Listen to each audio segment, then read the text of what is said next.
Deus poderoso, Criador dos céus e da terra, Deus de Abraão, de Isaque, Deus de Jacó, traz a tua palavra acesa e revelada do teu Espírito ao nosso, sem que de nós mesmos venha nada, mas venha do Senhor, pois queremos ouvir a tua voz, e a tua palavra é a tua voz que tem alimentado as multidões, que tem acessado as mensagens, que tem ouvido a tua palavra, e o Senhor tem levado aonde o Senhor quer. Seja em tudo o teu nome glorificado, que eu diminua sempre, o Senhor cresça sempre, para que o teu nome seja exaltado, pois sou dependente eterno de ti, e assim te agradeço em nome de Jesus. Amém. E graças ao bom Deus. Amém. Jó capítulo 38, a partir do verso 1, diz assim: Deus responde a Jó e mostra-lhe sua grandeza e sabedoria.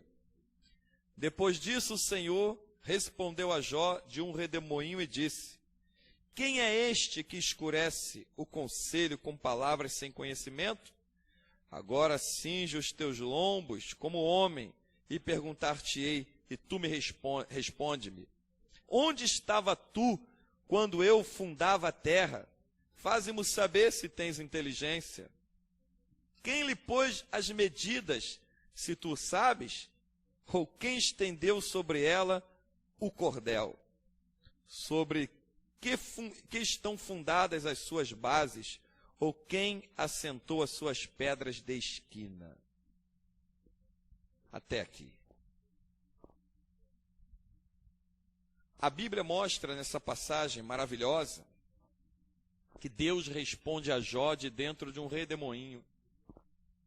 Redemoinhos são tufões, furacões, tornados que passam por aí, principalmente na América do Norte, na Oceania, na América Central, arrasando cidades inteiras.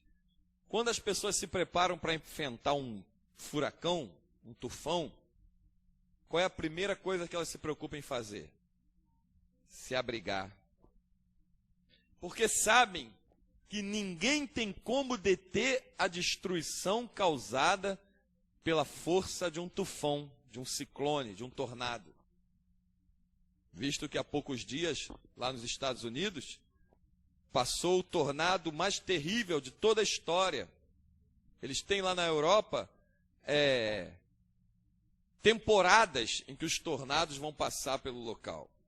Então, Deus se manifesta a Jó justamente da onde?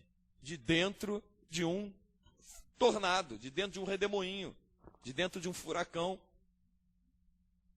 Só que quando Deus se manifestou a Jó dessa maneira, o Espírito Santo está revelando aqui, era para mostrar a Jó a soberania e o controle de Deus sobre todas as coisas. Às vezes as pessoas esquecem que o Deus que criou os céus e a terra e tudo que neles há, é poderoso para manter debaixo do seu controle tudo o que criou. Nada escapa ao controle de Deus. O próprio inimigo das nossas almas, ele não faz livremente o que ele quer, ele só faz aquilo que Deus permite que ele faça. Isso é soberania, é controle de Deus. E Deus te colocou hoje aí para ouvir isso. Você precisa aprender a confiar nesse Deus poderoso que se manifesta como Ele quer, da maneira que Ele quer, aonde Ele quer, e quando Ele se manifesta é para fazer algo surpreendente que ninguém está esperando. Jó jamais esperaria ouvir a voz de Deus de dentro de um redemoinho. E Deus se manifestou fazendo perguntas a ele.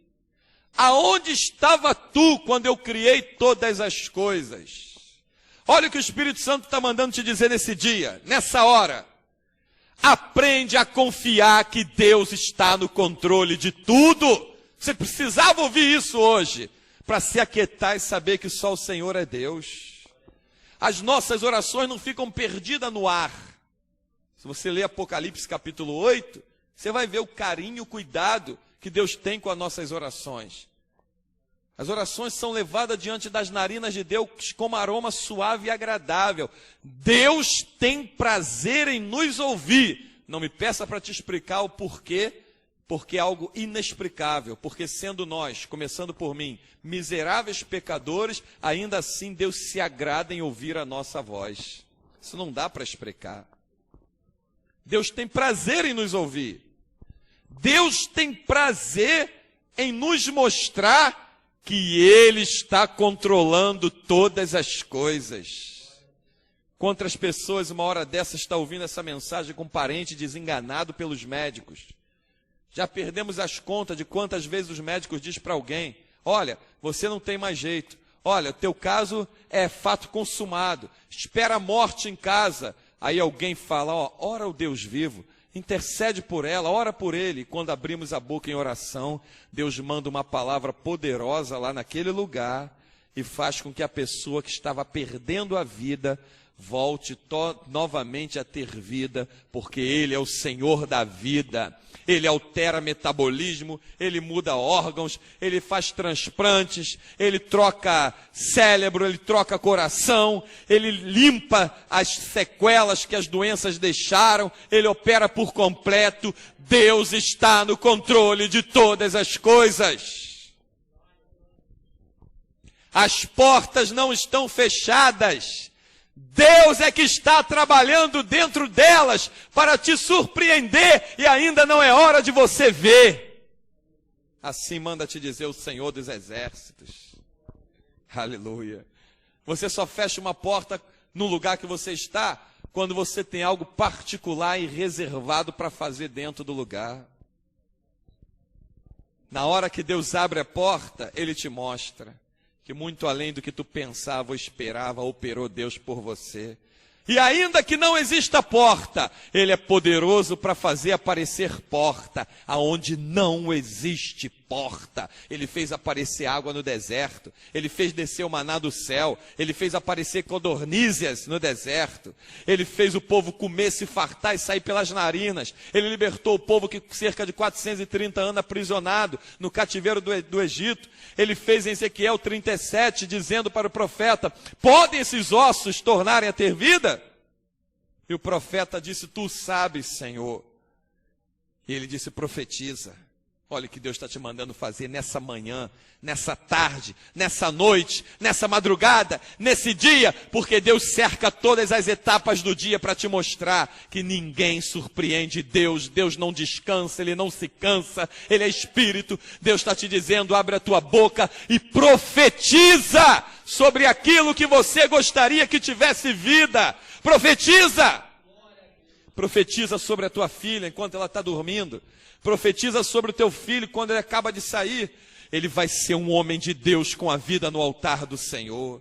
Ela vai ser uma mulher de Deus, uma mulher de oração, de andar com os joelhos prostrados na presença do Pai. Profetiza sobre a saúde da tua filha, se ela está paralítica, se ela está em coma, se ela está no leito de hospital, se tem alguma doença maligna.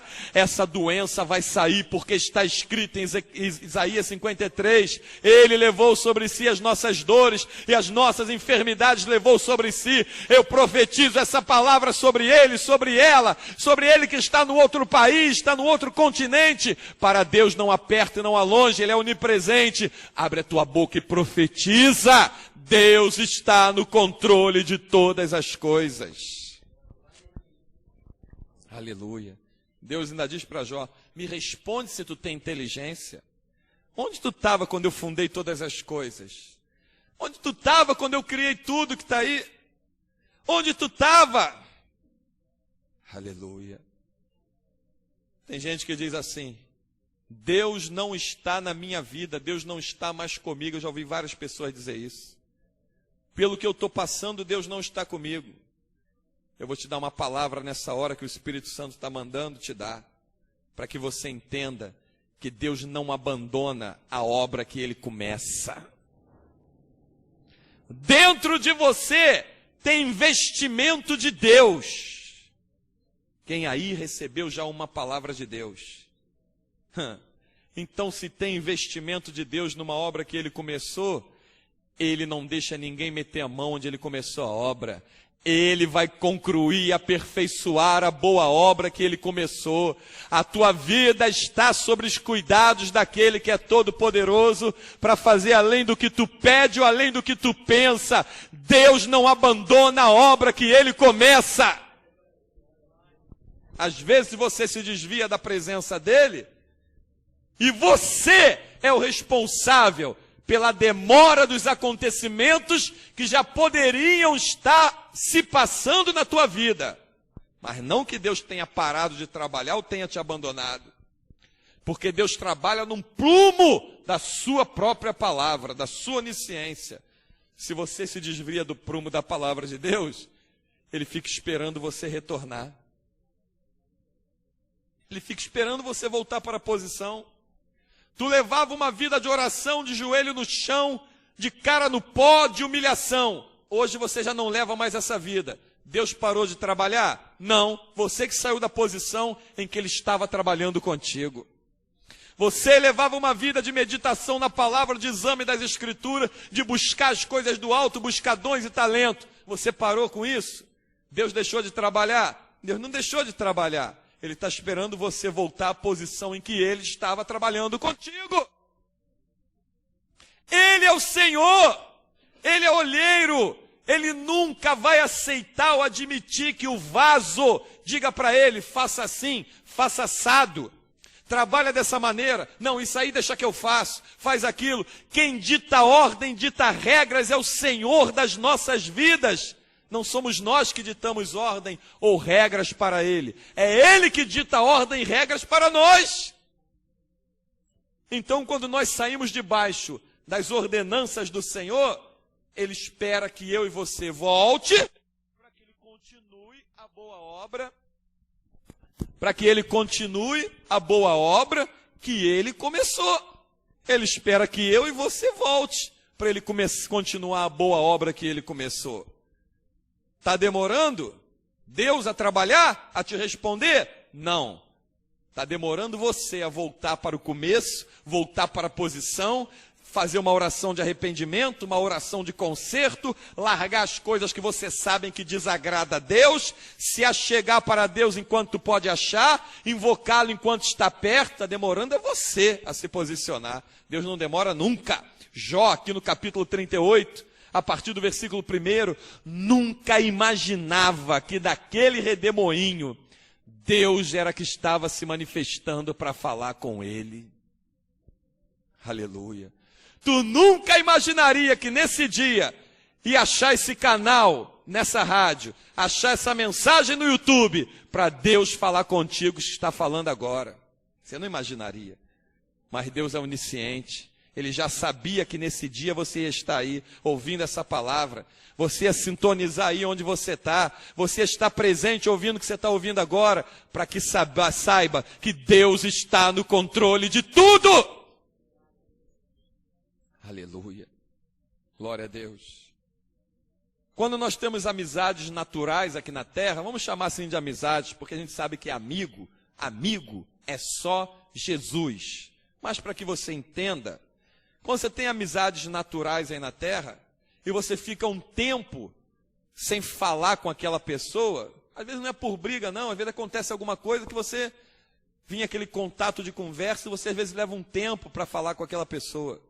Quando a pessoa te encontra, qual é a primeira coisa que costumamente ela te diz? Eu te fiz alguma coisa? O que que houve? Por que você parou de falar comigo? Você ia lá em casa, a gente almoçava junto, a gente ia junto para a igreja, né?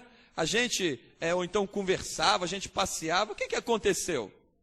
A pessoa, ela não somente sente a ausência da tua presença e da tua voz, como ela sente a ausência das coisas que você faziam junto, lembra?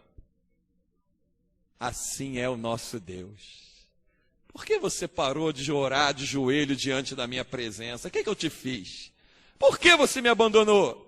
E quando a gente ia junto pelo caminho desfazendo as obras do diabo, eu te dando poder e você glorificando o meu nome, por que que você parou? Deus está com saudades de você. Deus está com saudade de ouvir as tuas orações. Deus está com saudade de ter encontros contigo dentro do teu quarto. Mateus 6,6. E tu, quando orares, entra no teu quarto, e fechando a porta, orarás ao teu pai que te vê em secreto, te ouve em secreto, ele te responderá publicamente. Deus está com saudade da intimidade que você tinha com ele. Aonde você está? Aonde você está? É aonde Deus está? Deus não está onde eu estou. Deus está aonde Ele me manda estar. Aí Ele está comigo. Eu não posso tomar minhas decisões erradas e dizer que Deus está comigo.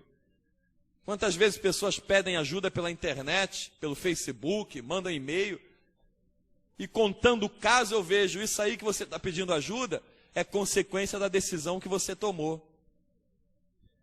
Querem tomar as decisões, mas não querem passar as consequências das decisões. Não consultam a Deus quando tem que fazer, mas querem pedir ajuda a Deus para se livrar do que fez. Deus te botou aí para ouvir isso nesse dia. Ele está no controle de todas as coisas. O tufão, os ciclones, os furacões, os tornados, eles devastam cidades. Mas quando Deus se manifesta no vento, Ele arruma a cidade. Não sabeis vós que sois cidade forte, edificada sobre os montes, não é isso que a palavra diz de nós? Sacerdócio real, povo eleito, propriedade exclusiva de Deus, entra no vento do Espírito, entra no vento da oração, no vento da leitura da palavra, no vento da santificação. Deixa Deus ser Deus na tua vida e deixa Ele falar contigo. Volta para a posição. O crente não anda em pé, o crente caminha de joelho. De joelho em oração, tu ultrapassa quilômetros na dianteira de quem está correndo em pé atrás das coisas dessa terra. Porque a nossa corrida não é carnal, a nossa corrida é espiritual. O nosso alvo não é carnal, o nosso alvo é Cristo Jesus, autor e consumador da nossa fé. Deus te botou aí para te dizer isso. O que tu está passando, o que tu está vivendo, Ele está vendo. Ele está observando. Ele está vendo tudo isso. E Ele só não se manifestou ainda, porque Ele espera a tua posição. Aleluia. Deus traça posições para o homem se enquadrar nela, para que nessa posição veja as manifestações de Deus. Por isso que Moisés disse, se a tua presença não for comigo, não me deixa ir, porque eu quero andar na tua posição, eu quero andar na tua presença, eu não quero andar na minha, eu não quero andar nas minhas estratégias, nas minhas experiências, nas minhas faculdades, nos meus doutorados. Eu quero andar na humilhação debaixo das tuas asas, seguindo as pegadas da tua palavra, que é lâmpada para os meus pés e luz para o meu caminho. Porque é aí que eu sei que eu tenho vida de vitória e vou colher milagres, como Ruth colhia espigas que caíam das carroças. Quer colher milagre? Anda no caminho da palavra. Anda na trilha da palavra. Na trilha da palavra, Deus faz as bênçãos descer no teu caminho. Como Boaz, que tipificava Cristo, ordenou os seus empregados para que propositalmente deixasse as melhores espigas cair da carroça para Ruth colher, pois ela ia atrás, vai atrás de Jesus, que com amor Ele vai mandar bênçãos te alcançar no meio do caminho, e você vai cantar o hino da vitória hoje, amanhã, semana que vem, mês que vem, ano que vem, e vai de glória em glória, de fé em fé. A tua vereda vai ser como a luz da aurora, brilhando mais e mais, até se tornar dia perfeito. Por quê? Porque Deus está no controle de todas as coisas. Amém? E que o Senhor nos abençoe com essa palavra. Que o Espírito Santo, a quem é dono da palavra e sem Ele nada posso fazer, importa que Ele cresça e eu diminua, nos alimente com essa palavra, te alcance aí com essa palavra, e que você agora se curve para orar juntamente conosco nessa hora. Eu te convido a orar. Vamos orar juntos nesse momento, nessa oração. E que você diga: Senhor, eu entrego, não de boca para fora, mas eu entrego de fato e de verdade a minha vida nas tuas mãos. Não é aquele entregar de boca, não. É entregar de corpo, alma e espírito, em coração e entendimento. Está nas tuas mãos. Eu te convido a orar comigo agora, em nome de Jesus. Deus Todo-Poderoso, Deus de Abraão, Deus de Isaac, Deus de Jacó. Nesse momento, meu Pai, em que muitas pessoas estão com a vida bagunçada pelos ventos contrários, pelos ventos inimigos, que atormentou, embaraçou, amarrou, acorrentou e destruiu essa pessoa que está orando comigo agora. Essa pessoa que está vendo o seu lar se despedaçar, que está com uma doença que tem que viver à base de medicamento. Senhor, sopra do teu trono o teu vento poderoso nessa hora. Sopra o teu vento impetuoso, aquele mesmo vento que encheu a casa em Atos 2 no dia de Pentecoste. Sopra do vento poderoso do teu Espírito e varre para longe, para as trevas exteriores, todas aquelas marcas que o diabo deixou nessa vida, todas as doenças que ele lançou, todos os tormentos que ele causou, a depressão que ele deixou, a insônia que ele causou. Arranca tudo isso nessa hora, joga por terra, Pai, glorifica o teu nome, porque tu estás no controle de todas as coisas. Manifesta o teu poder e glorifica o teu nome, pois nós oramos confiados a ti, Altíssimo Deus, Deus vivo, que estás no controle, Deus que é soberano, Deus onisciente, onipresente, onipotente, transcendental, imutável, eterno e único e verdadeiro Deus. Em nome de Jesus, o Rei da Glória, te agradecemos e te pedimos, amém, e graças a Deus. E que a graça do Senhor Jesus, nosso Deus, esteja sobre a tua vida, e que você entenda, Ele está no controle.